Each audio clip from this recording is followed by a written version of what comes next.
when there was a proposal to construct a mosque in Ground Zero, Americans called it terrorism, and in response they burned Qurans. Yet when this resolution tries to impose the same beliefs on our nations, they call it education.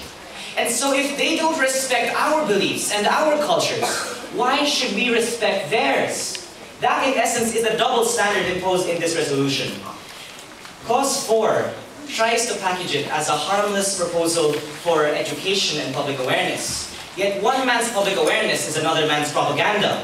One man's education is another man's brainwashing. And that is particularly the case when we target 1, the youth, and 2, voters in an election, as it specifies. Clause 5A, as has been mentioned, is a case of affirmative action, reverse discrimination that does not improve human rights for anyone.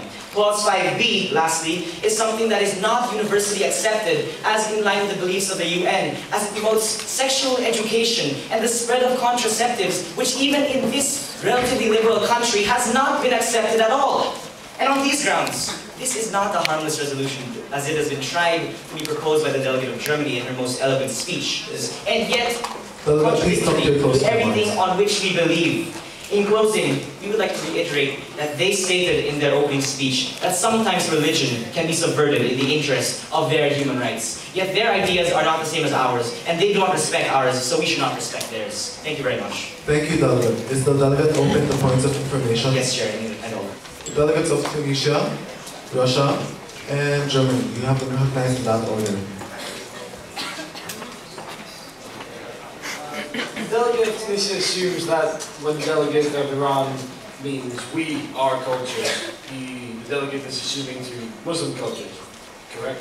That is not necessarily true, Delegate, because any nation that wants to preserve its right to its culture, as the delegate of the DPRK stated, even its Christian culture, because that is not in line with the use of sexual education and contraception in such a widespread way.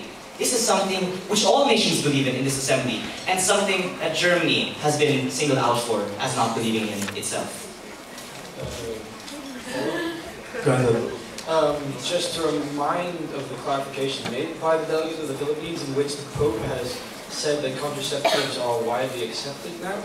Thank you, Delegate. However, that was actually an act of selective use of information, because the fact was the Pope said that in certain instances, contraception and even abortion would be allowable if a woman was raped. Not in all situations. This was made, of course, I believe, in December of 2010. And that is not something that we can apply in all cases. The Vatican has not changed its position on contraception as a whole. Thank you. Next delegate, please. Good morning, Delegate. I believe that you talked about building mosques in a Western country. I would like to point out, is it actually considered disrespectful for you for actually disallowing the building of mosques in Western countries when Islam people as well does not allow building churches in their Islamic countries, specifically Saudi Arabia? What can you say about this when it comes to equality, when they're actually not respecting equality in their countries as well? How can they talk about equality when they're not actually believing in equality itself? Thank you for that point, Delegate. Firstly, however, that does not take away from the fact that in the case of building a mosque in Ground Zero, that was still justified and the American reaction was despicable. Secondly, you have to take this into context. The Middle East was formerly colonized by various nations in this room. Iran had freed itself from British rule some decades ago. And on this point, we cannot be blamed for being so sensitive about foreign cultures impinging on our culture. And as such, he asked for your consideration. Thank you. Thank you, Delegate. Delegate of the Philippines, to what point do you rise? I'd like to clarify my point about contraception to the delegate of Tunisia. You have 10 seconds. I actually said that the Pope allowed condoms, not contraceptions. The Catholic Church is strongly against contraception and premarital sex. Delegates, please refrain from using personal pronouns such as I, you, your, etc. Delegate of Germany. But isn't the delegate of Iran not consider the importance of protecting women to STDs, because this also protects the beautiful women of your country as well? Thank you, Delegate. On that point, we agree. Iranian women are very, very beautiful. On the second point, however, we disagree because we think that there are superior ways to combat, for example, the spread of STDs, such as the consideration and discretion of the two consenting individuals involved for the use of diplomatic language.